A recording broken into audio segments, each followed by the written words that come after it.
로마서를 시작하는 첫 시간에 말씀드린 것처럼 로마 교회는 목회자에 의해서 개척된 교회가 아니었습니다.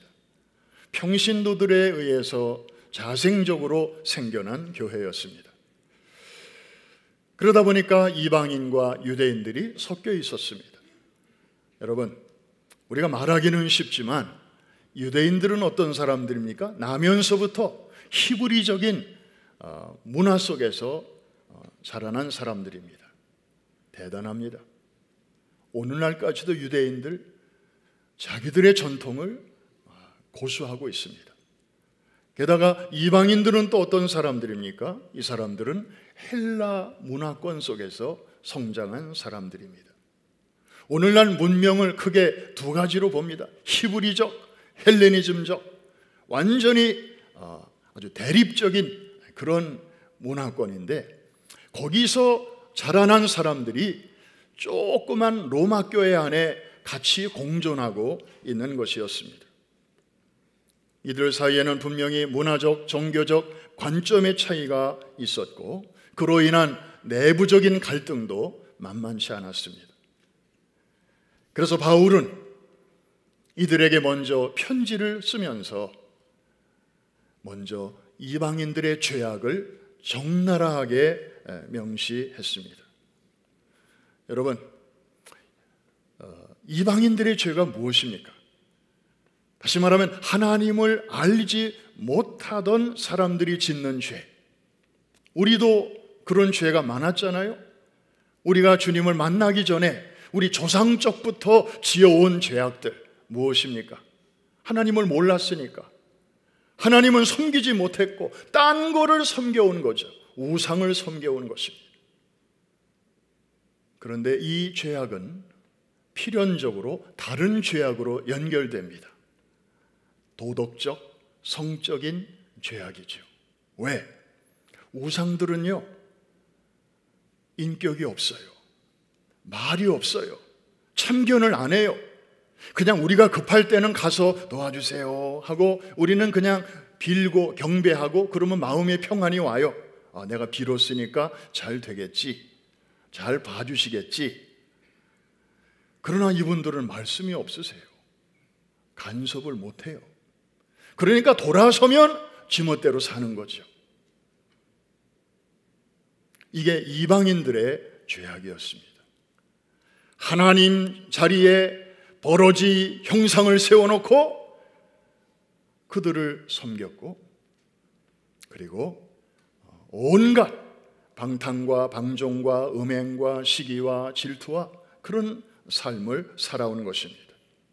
자, 바울이 이렇게 이방인들의 죄악을 로마서 편지에서 적나라하게 써놓으니까 이거를 읽는 이방인 신자들의 마음은 어땠을까요?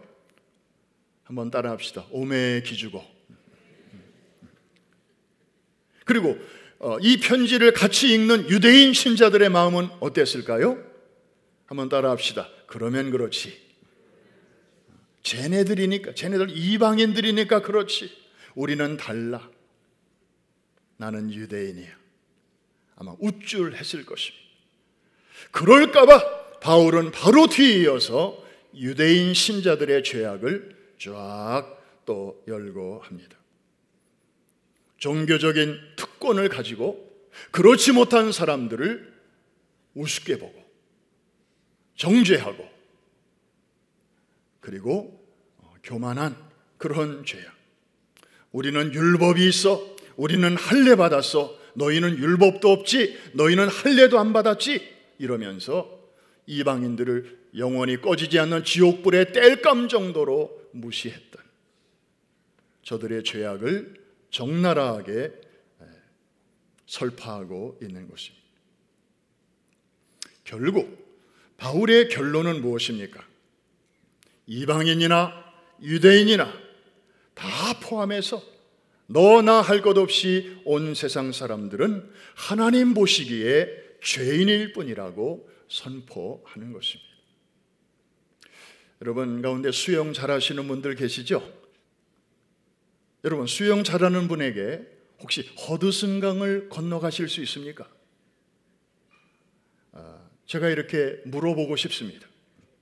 혹시 그러실 수 있다는 분 계시면 예배 후에 제 방으로 잠깐 오십시오. 정말 그분하고 기념사진이라 한번 찍고 싶습니다.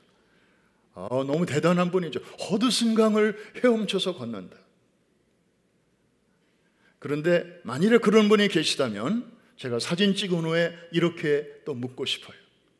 그 훌륭한 실력으로 혹시 뉴욕에서 출발해서 허드슨강을 지나 대서양을 건너서 저 하와이까지 가실 수 있습니까?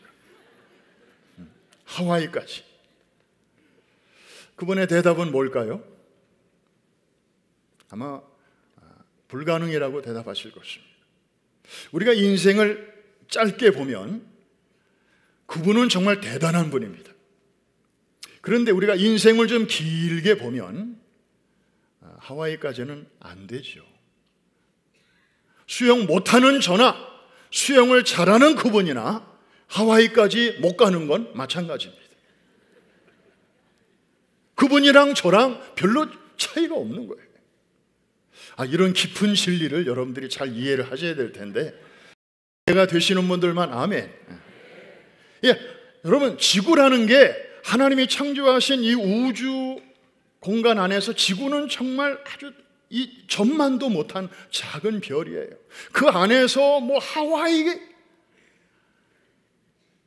우리가 멀다 하지만 하나님의 눈으로 볼 때는 이 하와이는 정말 점 안에서도 그냥 너무 거의 없는 거리나 마찬가지인데 우리는 그거 불가능해요. 땅덩어리 안에서도 우리는 이렇게 못하는 게 많은데 하물며 피조물인 우리가 창조주 하나님, 거룩하신 하나님의 전전에 어떻게 감히 우리의 힘으로 나아갈 수 있겠느냐 하는 것입니다. 이론적으로 불가능합니다. 실제적으로도 불가능한 것입니다. 바울은 그런 면에서 이방인이나 유대인이나 뭐 너캉네캉 뭐 잘난 척 할 것 없다. 우리가 다 그분 안에서 다 죄인이다. 그래서 그 유명한 말씀을 23절에서 하고 있잖아요. 모든 사람이 죄를 범하였음에 하나님의 영광에 어떻게 하지 못하더니 미치지 못하더니. 허드슨강까지는 갈 수 있는 사람 있어요. 그러나 하와이까지는 다 못 가잖아요. 하물며 죄인이 하나님의 영광에 이를 사람은 아무도 없는 것입니다. 자, 여기까지만 하면 비극이 됩니다. 그런데 바울은 그 다음 이야기를 꺼내는 것입니다. 그 다음 이야기를 하려고 이렇게 모두가 죄인이라는 그런 어두운 이야기, 무거운 이야기를 먼저 꺼낸 것 뿐입니다. 너나 할 것 없이 우리는 구원이 필요한 존재가 되었다. 우리의 실존적 모습을 먼저 제대로 알아야 그 다음에 하나님이 구원이라는 것을 선물로 주실 때 고마운 줄을 알 것이기 때문에 우리의 실상을 아주 적나라하게 그렇게 파헤친 것입니다. 사랑하는 성도 여러분, 그러면 할 수 없는 죄인인 우리가 하나님 앞에서 의롭다 여김을 받을 수 있는 그런 길은 과연 있는 것인가? 있다면 무엇인가? 이것이 중요한 문제가 아닐 수가 없습니다. 그래서 바울은 이제 좋은 소식을 3장에서 우리에게 소개하고 있는데 그것이 바로 21절에 있습니다. 너무나 좋은 소식이에요. 우리 같이 한번 큰 소리로 읽어보겠습니다. 시작. 이제는 율법 외에 하나님의 한 의가 나타났으니 율법과 선지자들에게서 증거를 받은 것입니다. 여러분, 율법이 나오잖아요. 여러분, 지난 주일까지 율법에 대한 설교를 여러분들이 들으셨습니다. 자, 율법, 이것은 유대인에게는 기록된 율법을 주셨고 십계명, 이방인들에게는 마음의 율법을 주셨어요. 양심이죠. 그래서 이 율법대로 잘 지키고 율법대로 잘 살기만 하면 누구나 이제 하나님의 축복을 받게 돼 있어요. 반대로 이 율법대로 살지 못하고 저것을 무시하고 못 지키고 그러면 하나님은 그들에게 심판을 베풀게 돼 있어요. 그런데 사람들이 아무리 율법을 지키려고 해도 잘 안 되죠. 지킬 수가 없는 거예요. 그럼 우리 마음속에서는 질문이 생깁니다. 아니, 하나님은 우리가 우리 힘으로 지킬 수도 없는 율법을 왜 우리에게 지키라고 주셨나? 하나님 참 심보가 고약하신 거 아닌가? 우리를 그냥 그거로 짓누르려고 그렇게 통치 수단으로 율법을 주신 게 아닌가? 저도 오랫동안 그렇게 생각을 했어요. 그런데 알고 보니 그게 아니었습니다. 여러분, 율법을 주신 근본적인 목적이 무엇입니까?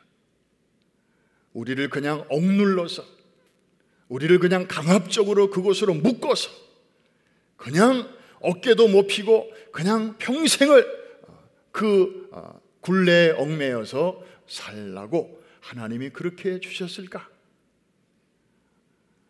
그건 아니에요.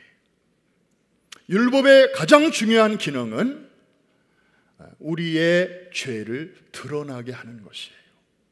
율법은 한마디로 거울과 같은 것입니다. 거울 앞에 서야 내 넥타이가 제대로 된 줄 알았는데 거울 앞에 서니까 조금 삐뚤어졌네. 그게 보이는 거예요. 거울 보기 전까지는 그런 대로 감각으로 이 정도면 됐겠다 싶었는데 거울 보니까 아닌 거예요. 이게 바로 거울의 기능입니다. 그런데 거울이 스스로 손을 내밀어 제 넥타이를 바로 잡아주지는 않아요. 그거는 누군가가 해야 돼요. 그냥 보여주기만 하는 것입니다. 우리 안에 있는 죄를 드러내 보여주는 것입니다.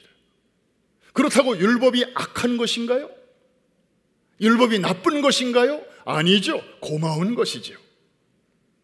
율법은 하나님께로부터 나온 것이기 때문에 본질상 선한 것이고 거룩한 것이고 좋은 것이에요. 그런데 문제는 우리 안에 있거든요. 율법을 부분적으로는 지킬 수 있지만 온전하게 지킬 능력이 우리 안에는 없습니다. 그래서 이론적으로는 율법만 제대로 지키면 하나님 앞에 옳다 인정을 받고 축복받고 생명을 누릴 수가 있는데 지금까지 그런 사람이 한 사람도 없었잖아요. 그래서 하나님께서는 율법 외에 다른 것을 우리에게 이제 구원의 방편으로 제시해 주셨는데 그것이 바로 하나님의 한 의가 나타났다는 말씀입니다. 사실 율법을 지키는 자에게는 생명과 축복, 그러나 못 지키는 자들에게는 저주와 죽음이 기다리고 있는 거예요. 그러므로 우리 모두는 사실상 저주 아래 있게 되었습니다. 그런데도 고맙게도 어떤 분이 우리를 위해서 친히 저주를 담당해 주시고 그리고 우리가 받아야 할 그 죽음마저 담당해 주셨습니다. 그런데 그분은 놀랍게도 율법을 온전히 이루신 분이기도 합니다. 그분이 누구일까요? 바로 이분입니다. 그분을 22절에서 우리에게 소개하고 있어요. 너무나 소중한 분이에요. 우리 22절 같이 한번 읽습니다. 시작. 곧 예수 그리스도를 믿음으로 말미암아 모든 믿는 자에게 미치는 하나님의 의인이 차별이 없느니라. 자, 저 복잡한 내용을 줄여서 한자로 이신칭의라고 신학적인 용어로 그렇게 표현합니다. 한번 따라하십시다. 이신칭의.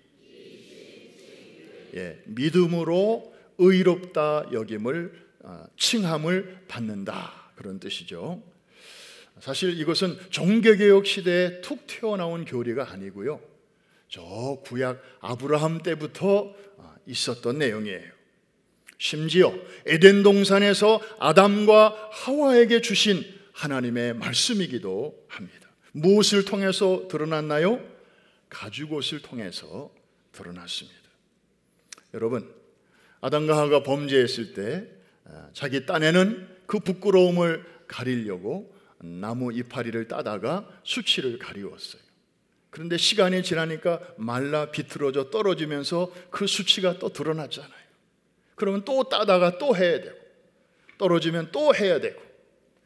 그래서 하나님께서 하나님의 방법으로 저들에게 옷을 입혀 주셨는데, 그것이 무슨 옷이죠?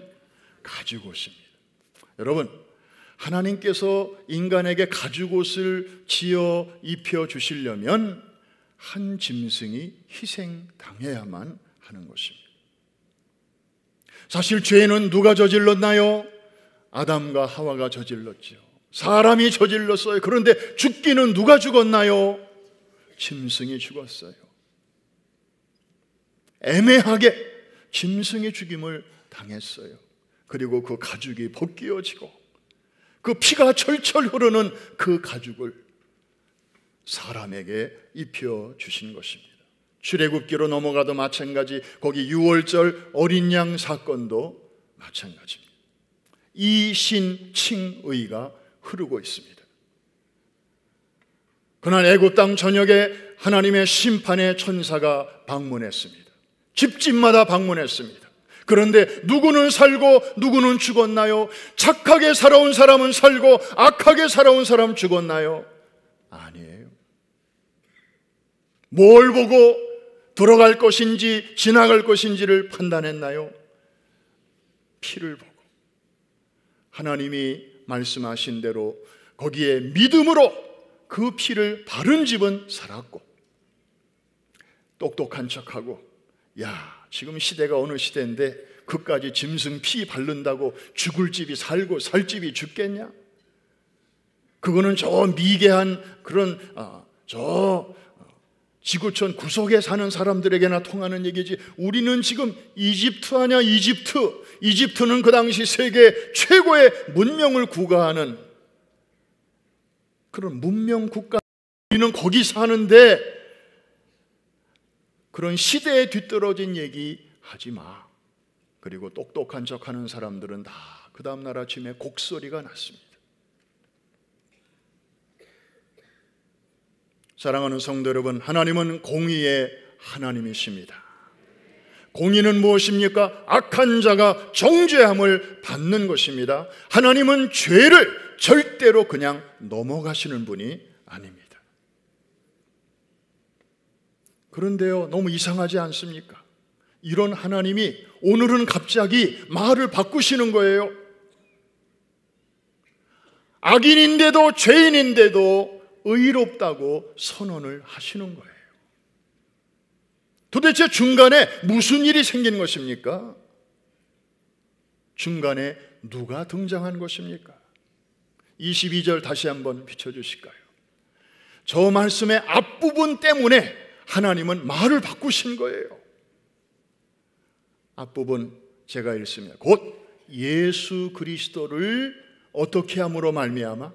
믿음으로 말미암아.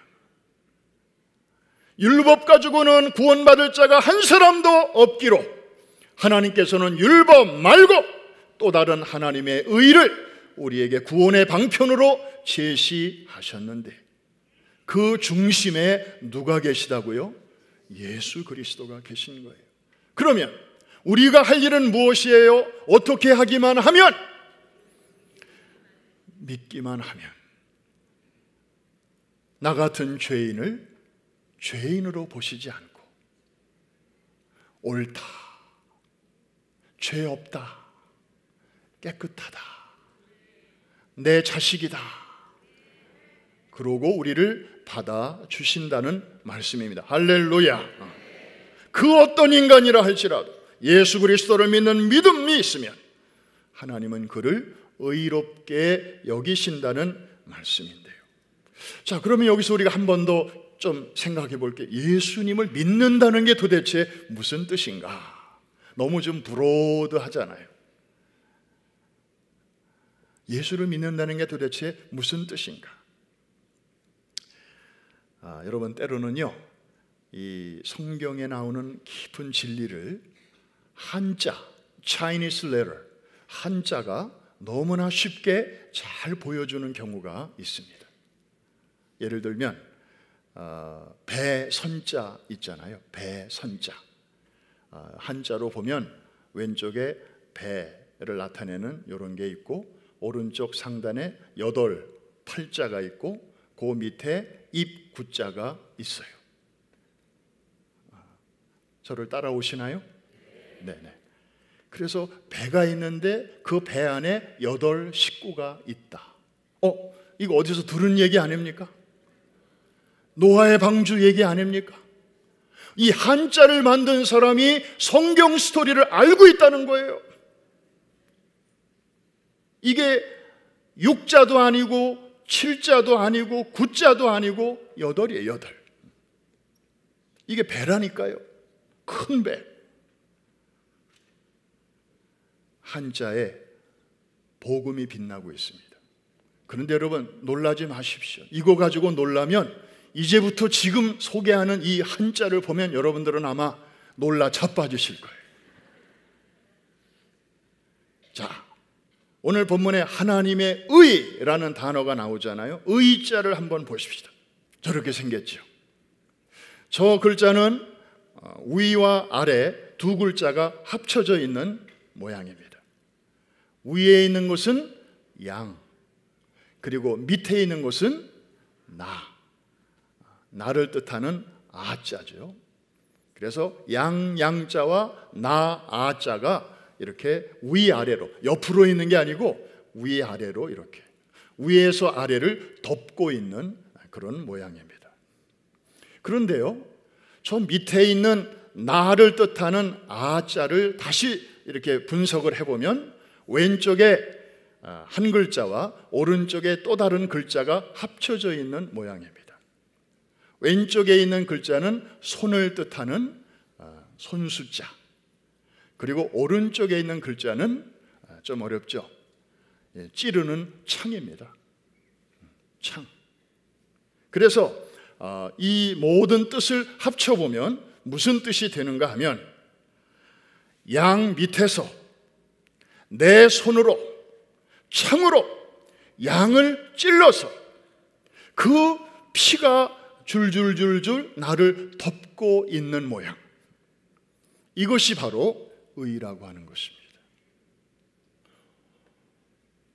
이해가 되시면, 뭔가가 오시면 로마서 설교 10번 하는 것보다 저거 하나 딱 비춰주는 게 더 나을 것 같아요. 뭐 쩍쩍 칼칼하고 무슨 신학적 성경적 무슨 복잡한 설명을 들이대는 것보다 저거 하나 딱 보여주면 그냥 끝날 것 같아요. 제 마음에는. 어쩌면 저렇게 예수 그리스도를 통한 하나님의 그 구원의 또 다른 방편을 저렇게 한 글자로 중국 사람들이 문자로 만들었을까? 너무 신기한 거예요.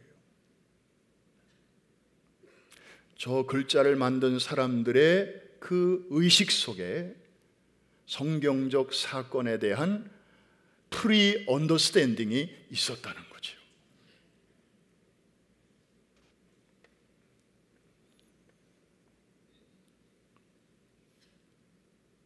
저 양을 떼내면요, 그냥 죄 덩어리인 나만 남는 거예요. 그런데 그 양이 나를 이렇게 덮고 있어요. 그런데 내가 내 손으로 그 양을 찔렀어요. 사실은 내가 죽어야 되는데 양이 죽었어요. 그런데 그 피가 나를 덮고 있는 거예요. 이게 하나님의 방법이에요. 이게 가죽옷이고, 이게 여호와의 유월절 사건이고, 이게 십자가인 것입니다. 이 진리는 구약이나 신약이나 한 번도 변한 적이 없어요. 하나님이 이론을 바꾸신 적이 없어요. 옛날에는 그렇게 했는데 요즘은 한번 이렇게 해볼까? 하나님이 새로운 이론을 우리에게 주신 적이 없어요. 오늘 성가대에서 마침 찬양을 보혈의 은혜라는 곡으로 하셨는데 제가 깜짝 놀랐습니다. 저하고 이렇게 짠 적이 없어요. 그냥 저는 저대로 말씀 준비하고 성가대에서는 성가대에서 나름대로 준비했는데 어쩌면 이렇게 옛날 어른들 말로 아다리가 잘 맞는지 몰라요. 하나님은 한 번도 이 원리를 수정하신 적도 없고 바꾸신 적도 없고 그냥 태고적부터 오늘 현대에 이르기까지 포스트 모던 시대인 오늘에 이르기까지 이 진리는 면면이 우리에게까지 흘러온 줄로 믿습니다. 그리스도를 죽여야만이 얻을 수 있는 하나님의 은혜, 이것이 바로 하나님의 의인 것입니다.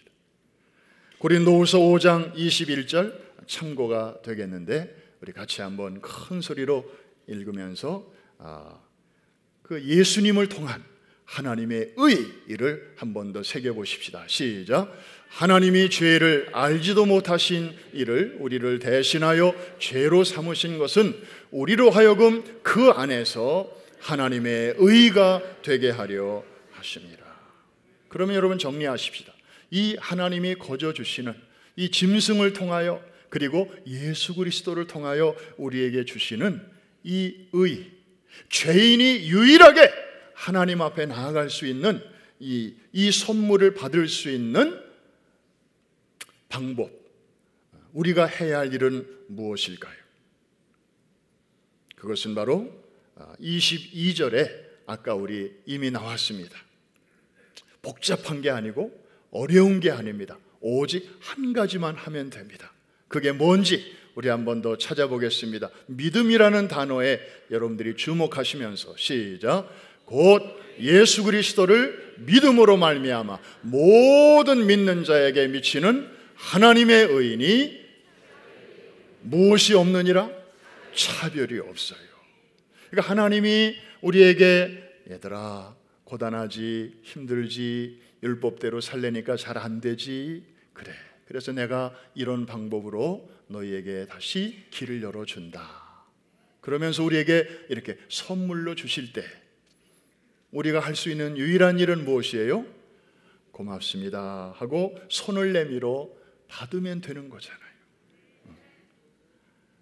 면목이 없지만 자격이 없지만 하나님 저에게까지 저는 저주를 받아야 마땅하고 형벌을 받아야 마땅한 죄인인데 저에게 그 라과디아 시장에 재판한 것처럼 준엄하게 심판을 하면서도 벌칙을 내리면서도 자기의 지갑을 열어서 그 벌금을 대신 내주었던 그 아주 덕스러운 라과디아 판사처럼 하나님께서 우리에게 마땅히 우리가 받아야 할 것은 주시지 않고 그 위에 더 풍성한 것을 주실 때 그 거지 노인이 할 수 있는 일은 무엇입니까?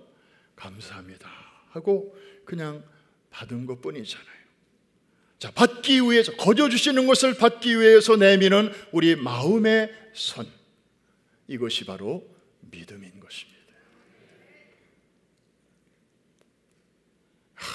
율법을 지키는 자는 간신히 합격하고 그것을 지키지 못하는 사람은 평생 노력하다가 그냥 낙방하고 마치 무슨 입시제도 같은 것이라면 얼마나 어려운 일이겠습니까? 차별이 없다 그랬습니다. 여러분 손을 내밀 때 하나님은 차별하지 않으셔요. 그 손이 깨끗한 손이든지 아니면 지저분한 기름때 묻어서 닦을 시간도 없고 그냥 바빠서 그대로 나왔을지라도 하나님은 그거 차별하지 않으셔요. 그게 어른의 손이든 아니면 어린 아이의 손이든 하나님은 그것도 차별하지 않으셔요. 그것이 건강한 사람의 손이든 아니면 병들어 문드러진 자의 손이든 하나님은 그것도 차별하지 아니하셔요. 그냥 믿음으로 내밀기만 하면 하나님은 우리의 것이 되게 해 주시는 줄로 믿습니다. 말씀을 마치면서 우리 한 구절만 더 찾아봅니다. 갈라디아서 3장 26절과 27절. 26절은 제가, 27절은 여러분이 너희가 다 믿음으로 말미암아 그리스도 예수 안에서 하나님의 아들이 되었으니 다 같이 누구든지 그리스도와 합하기 위하여 세례를 받은 자는 그리스도로 옷 입었느니라. 죄인이 그리스도로 옷을 입을 때 그것이 하나님의 의라고 하는 것입니다. 그 양의 가죽으로 죄가 덮여 있을 때 우리는 죄인임에도 불구하고 감히 거룩하신 하나님의 존전에 anytime, any place 나아갈 수 있는 줄로 믿습니다. 여러분, 사람이 무슨 옷을 입느냐에 따라서 여러분의 생각이나 또 행동이 많이 이렇게 좌우되죠. 여러분, 교회에 오늘 나오실 때 아주 이렇게 예쁜 옷을 단정하게 차려입고 오셨습니다. 이제 예배 마치고 식사하고 교제하고 집으로 딱 도착하시면 저녁 때까지 그대로 이대로 사실랍니까? 아니죠. 집에 가면 또 편안한 옷으로, 부드러운 옷으로, 그냥 시원한 옷으로 우리 다 갈아입잖아요.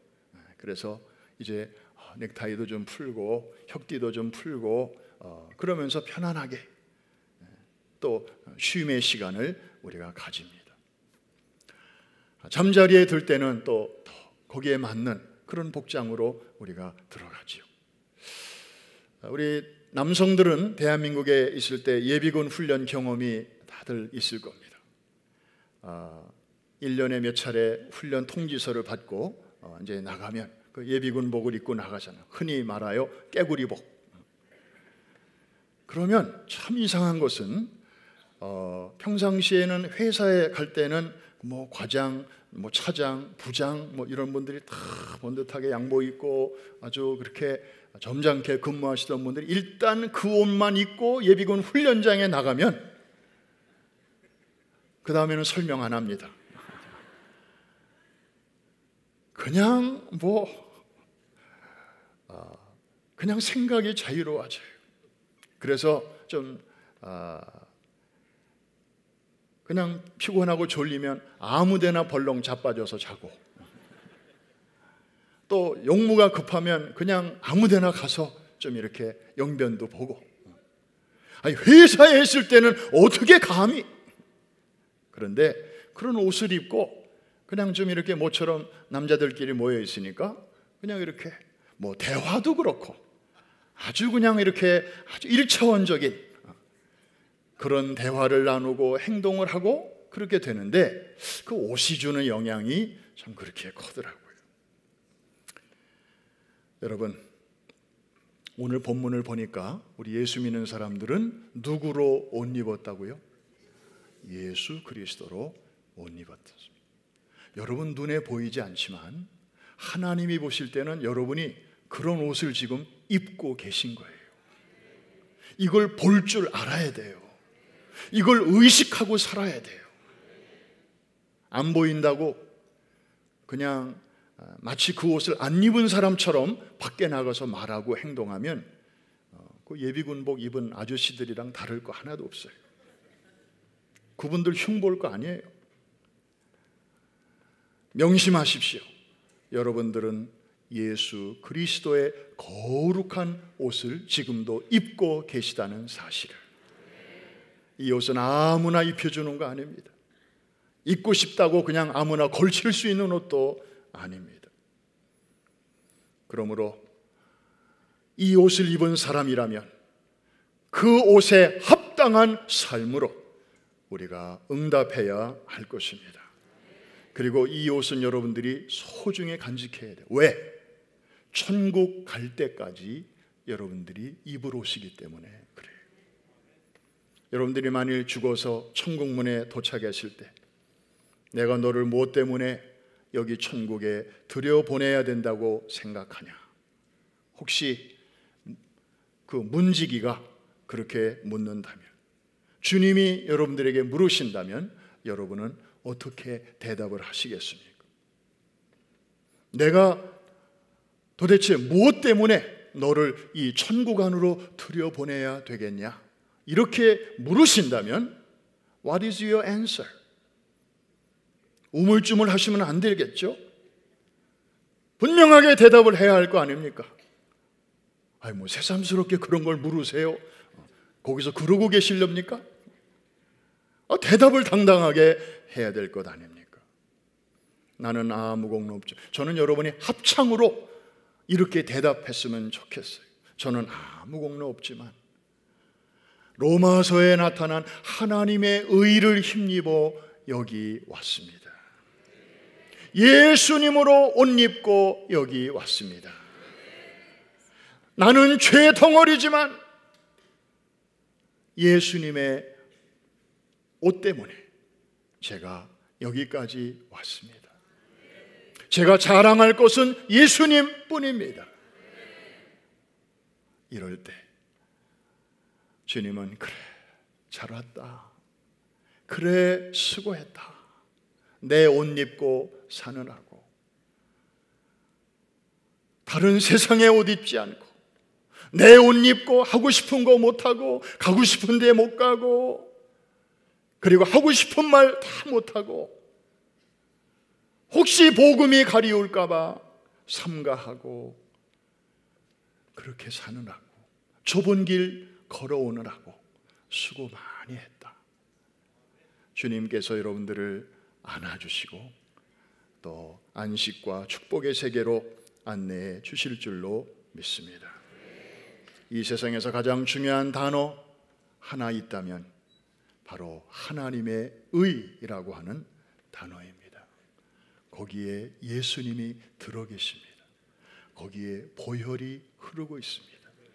거기에 예수 믿기 이전에 내 모습, 아니 예수 믿은 이후에도 또다시 넘어지고 쓰러지고 자빠지는 연약한 내 모습까지도 거기에 들어 있습니다. 살아있는 교회, 건강한 성도 안에는 그래서 세 가지의 액체가 늘 있어야 합니다. 하나는 어린 양 예수 그리스도의 피, 그것이 없이는 우리는 감히 하나님 앞에 나아갈 수가 없기 때문입니다. 두 번째로는 성도들의 눈물의 기도입니다. 후방에서 이번에도 많은 분들이 기도해 주셨기 때문에 이번에 전방에서 사역을 잘 마칠 수가 있었습니다. 그리고 마지막 세 번째로는 수고의 땀입니다. 우리는 구원받기 위하여 수고하지 않습니다.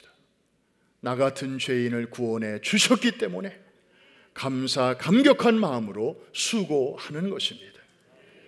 구원받은 성도들의 이마에는 그래서 늘 땀방울이 있어야 됩니다. 항공모함에 들어왔으면서도 그냥 뒷짐지고 당연히 일을 해야 하는데도 불구하고 그냥 피부가 맹송맹송하고 그런 분들은 회개해야 됩니다. 같이 땀 흘리고 기도에 눈물이 있고 무엇보다도 그리스도의 보혈이 교회 안에 흐르고 내 안에 흐르게 될 때, 그래서 우리는 늘 축축하게 젖어 있어야 됩니다. 잘못하면 메말라집니다. 나도 모르게 드라이. 그래서 신앙생활이 기계적이 됩니다. 그러면 큰일인 것입니다. 그러면 신앙생활에 위기가 오는 것입니다. 오늘 이 말씀을 듣는 여러분들이요, 여러분 신앙생활 속에 과연 이 세 가지 액체가 제대로 잘 흐르고 있는가? 이 세 가지 리트머스, 영적인 리트머스 시험지를 여러분의 신앙생활에 한번 집어넣어 보시기 바랍니다. 여러분의 신앙이 지금 어디쯤 와 있는가를 점검하시면서 이 예수 그리스도로 옷 입은 그 감격을 다시 한번 회복하고 나아가 그 옷 입은 사람답게 하나님의 자녀답게 살아가시는 우리 모두가 될 수 있기를 주의 이름으로 축원합니다.